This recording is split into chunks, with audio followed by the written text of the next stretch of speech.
It's Friday at, I don't know, like 7:20ish. Sorry, it's been just a really busy week. Mostly work. I had a goal of leaving on time every day this week, and today's the only day I did it. But whatever. Swiss Mike came back, so we hung out last night, which was nice. We're hanging out again tonight. And then another thing, this video might be long. I quit my job today. So last year, the school year here, remember, is from the beginning of March until the end of February. So for my first year and a half, I was so happy. It was absolutely the best job I could have ever imagined. I had a wonderful time. I felt I was able to balance, the demands of work and having a life. And I didn't feel stressed out at work. And this year, that hasn't been the case at all. This year, I have approximately twice the course load, and she's paying me an extra 100 for it, but it's not worth the 100. I have about twice the course load and the corresponding half the prep time. I don't feel that I'm able, not even to go above and beyond on classes. I feel like often I'm not able to hit the minimum. And there have also been structural changes. We only just got an elementary supervisor, which has made it all really frustrating. And she's been having us redo work that we had already done, which, because I had so much time. So, and Joe had been feeling the same way. So today he and I handed in our notice. In Korea, that means that, and I guess in America you could theoretically walk out immediately, or you could give 2 weeks notice, which is considered standard. For our job, it's considered 2 months is standard at most jobs because because they need to find a new foreigner, theoretically, bring them to the country, etc. So I did that. She seems to be in denial. The conversation, we went in at the same time. The conversation we had with her, the things she was saying had little to do with anything. Yeah. Whatever. So, and of course, not even from being upset, but I just cry from confrontation. Some part of my brain is like, what'd be a good plan? You should cry. I bet it'd help. And most of my brain is like, no, don't do that thing. That's not a good idea. And it doesn't always follow through. So I spent 45 minutes crying, which was great. I was telling Joe before, and I was like, my singular goal is to not cry. And after he came out, he was like, you started crying before I even could tell you not to cry. He was like, there was no time to not do anything about it. But the upside is I don't tend to look like I've been crying, because afterwards I came out of the room and saw E, one of my kids from last year, who I teach this year also, who was just like, hey. And I was like, hey, thank you. She's like, oh, have a good weekend. She straight didn't notice. And I was like, bless your heart. Thank you. I appreciate you, E. I'm going to miss the kids.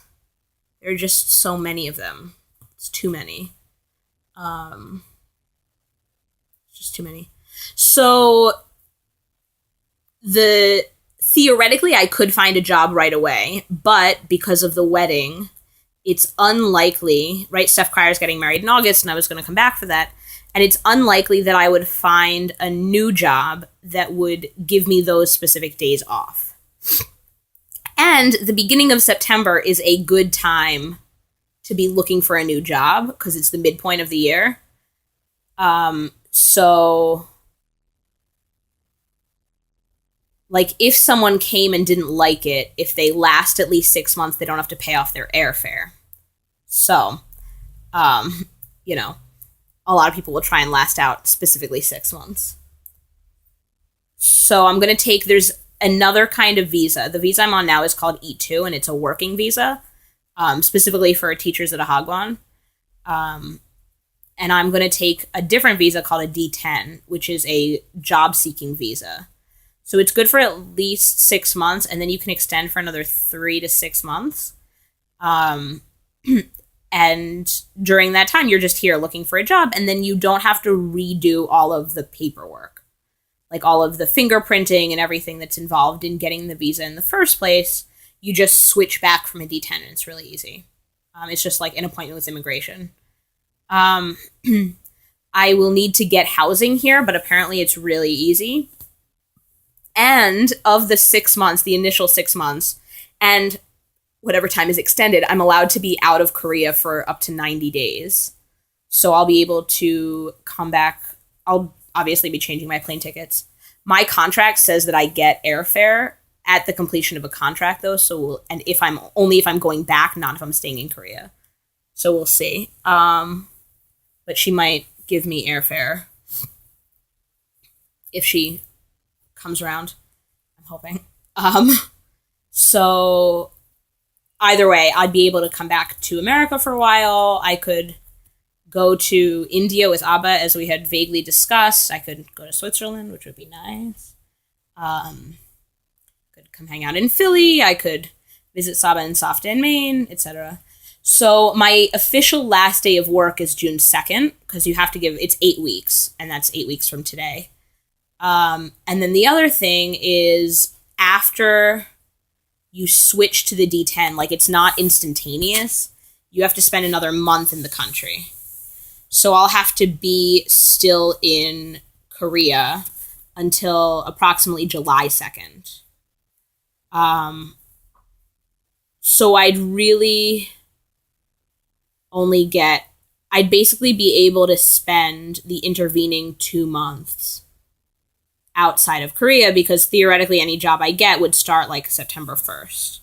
So I'd be able to spend July and August elsewhere, which should be nice. Yeah, I'm sure I'll post more about the process.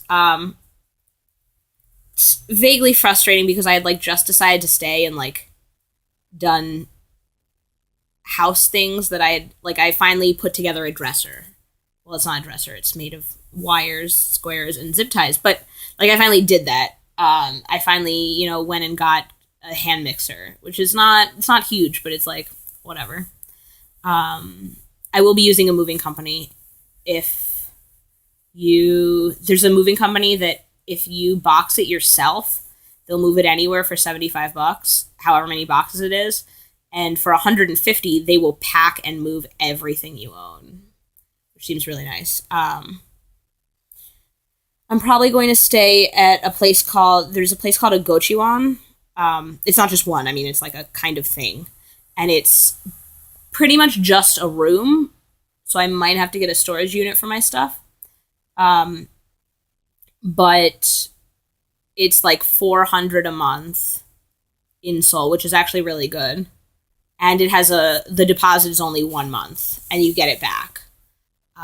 For most places here, the key money, like the initial deposit, is like 2 million won, which is about $2,000, which you get back. But, you need the $2,000 immediately and can't live on it until after. So I will be, desperately saving every penny I have until then.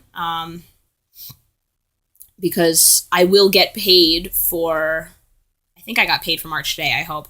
And I'll be paid for April and May.